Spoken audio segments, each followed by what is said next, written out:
이스라엘 백성이 계속 행진하여 요단, 여리고 앞, 모압 평야에 진을 쳤다. 십볼의 아들 발락은 이스라엘이 아모리 사람에게 한 일을 모두 들어 알고 있었다. 모압 백성은 이스라엘 때문에 잔뜩 겁을 먹었다. 이스라엘 수가 너무 많았던 것이다. 그들은 공포에 떨었다. 모압이 미디안의 지도자들에게 말했다. 보시오, 까마귀 떼가 시체의 살점을 말끔히 뜯어먹듯이 이 무리가 우리를 남김없이 먹어 치우려고 하고 있소. 그 당시 모압의 왕은 십볼의 아들 발락이었다. 그는 부올의 아들 발람을 데려오라고 사신을 보냈다. 발람은 자기 고향인 유프라테스 강가에 자리한 부돌에 살고 있었다. 발락의 사신들이 전한 말은 이러했다. 보시오, 한 백성이 이집트에서 나와 온 땅을 덮었소. 그들이 나를 맹렬히 압박하고 있소. 그들이 너무 벅차서 나로서는 감당할 수 없으니 부디 와서 나를 위해 그들을 저주해 주시오. 그러면 내가 그들을 치겠소. 우리가 그들을 공격해서 이 땅에서 쫓아낼 수 있을 것이오. 당신의 명성은 익히대로 알고 있소. 당신이 축복하는 자는 복을 받고 당신이 저주하는 자는 저주를 받는다는 말을 들었소. 곧 모압의 지도자와 미디안의 지도자들이 저주의 대가로 제공할 사례금을 단단히 챙겨서 길을 떠났다. 그들이 발람의 집에 이르러 그에게 발락의 말을 전했다. 발람이 말했다. 오늘 밤은 여기서 지내십시오. 내일 아침에 하나님께서 내게 주시는 말씀을 여러분에게 알려드리겠습니다. 모압의 귀족들은 그의 집에 머물렀다. 하나님께서 발람에게 오셔서 물으셨다. 너와 함께 있는 사람들이 누구냐? 발람이 대답했다. 십불의 아들인 모압 발락이 사람들을 보내면서 이런 메시지를 전했습니다. 보시오, 이집트에서 나온 백성이 온 땅을 덮었소. 부디 와서 나를 위해 그들을 저주해 주시오. 그러면 내가 그들을 공격해서 이 땅에서 쫓아낼 수 있을 것이오. 하나님께서 발람에게 말씀하셨다. 그들과 함께 가지 마라. 그 백성은 복을 받은 백성이니 그들을 저주하지 마라. 이튿날 아침에 발람이 일어나 발락의 귀족들에게 말했다. 돌아가십시오. 하나님께서 내가 여러분과 함께 가는 것을 허락하지 않으십니다. 그리하여 모압의 귀족들은 길을 떠나 발락에게 돌아가서 말했다. 발람이 우리와 함께 오지 않으려고 합니다. 발락은 그들보다 지위가 높고 명망 있는 귀족들을 보냈다. 그들이 발람에게 가서 말했다. 삽불의 아들 발락이 이렇게 말씀하십니다. 부디 거절하지 말고 내게 오시오. 당신을 극진히 예우하고 살해도 아낌없이 하겠소. 원하는 것이 무엇이든 내가 다 들어주겠소. 얼마든지 살해할 테니 그저 와서 저 백성을 저주해 주기만 하시오. 발람이 발락이 신하들에게 대답했다. 발락이 은과 금이 가득한 자기 집을 준다 해도 나는 내 하나님의 명령을 어기고는 크든 작든 아무 일도 할 수 없습니다. 하지만 지난번에 오신 분들처럼 여러분도 오늘 밤 여기서 지내십시오. 이번에는 하나님께서 어떻게 말씀하시는지 알아보겠습니다. 그날 밤 하나님께서 발람에게 오셔서 말씀하셨다. 이 사람들이 너를 보려고 이렇게 왔으니 그들과 함께 가거라. 그러나 내가 네게 말하는 것 외에는 절대 아무 일도 해서는 안 된다. 발람은 아침에 일어나 나귀의 안장을 얹고 모압에서 온 귀족들과 함께 길을 떠났다. 그러나 발람이 길을 나서자 하나님께서 진노하셨다. 하나님의 천사가 그가 가는 것을 막으려고 길에 서 있었다. 발람은 나귀를 탔고 하인 둘이 그와 함께 가고 있었다. 나귀는 천사가 길을 막고 서서 칼을 휘두르는 것을 보자 급히 길에서 벗어나 도랑으로 뛰어들었다. 발람은 나귀를 때려 다시 길로 돌아가겠다. 그러나 그들이 길 양옆으로 울타리가 세워진 포도밭 사이로 지나갈 때 나귀는 길을 막고선 하나님의 천사를 다시 보게 되었다. 나귀는 울타리 쪽으로 몸을 붙여 발람의 발이 울타리에 짓눌리겠다. 그러자 발람이 다시 나귀를 때렸다. 하나님의 천사가 또다시 길을 막아섰다. 이번에는 길목이 매우 비좁아서 오른쪽으로도 왼쪽으로도 빠져나갈 틈이 없었다. 발람의 나귀는 천사를 보자 그만 주저앉고 말았다. 발람은 화가 치밀어 지팡이로 나귀를 때렸다. 그때 하나님께서 나귀의 입을 열어주셨다. 나귀가 발람에게 말했다. 도대체 제가 당신께 무엇을 잘못했기에 저를 이렇게 3번씩이나 때리십니까? 발람이 말했다. 내가 나를 가지고 놀지 않았느냐? 내게 칼이 있으면 벌써 너를 죽였을 것이다. 나귀가 발람에게 말했다. 이때까지 저는 여러 해 동안 당신의 충실한 나귀가 아니었습니까?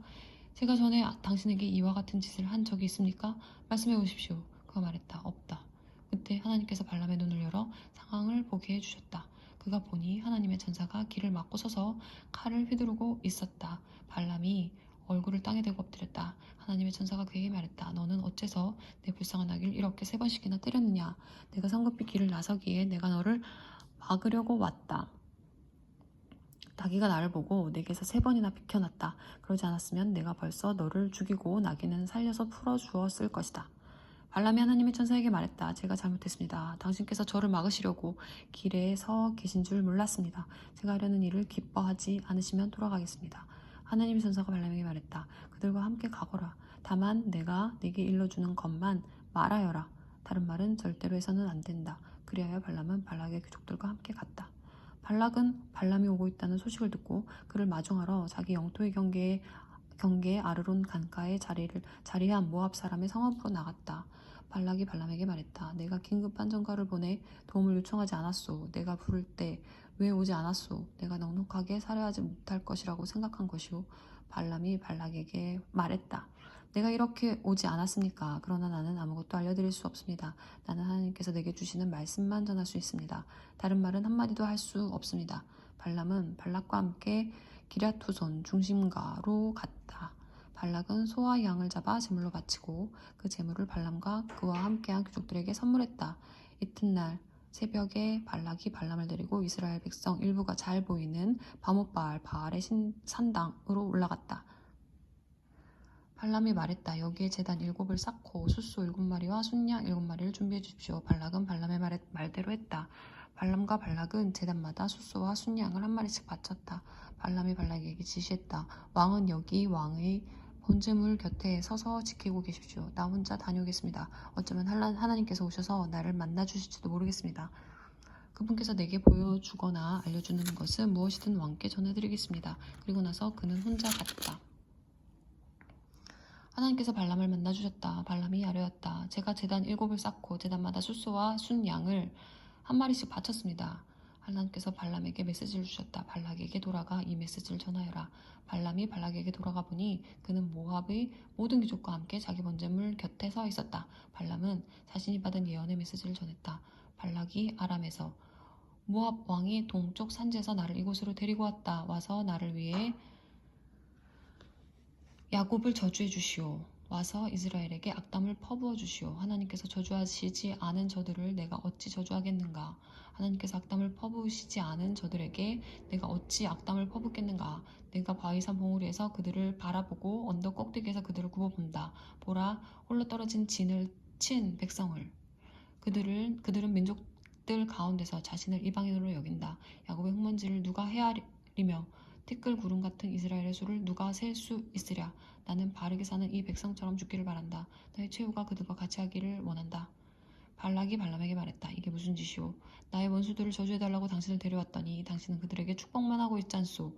발람이 대답했다. 하나님께서 내게 주시는 말씀만 주위에서 전해야 하지 않겠습니까?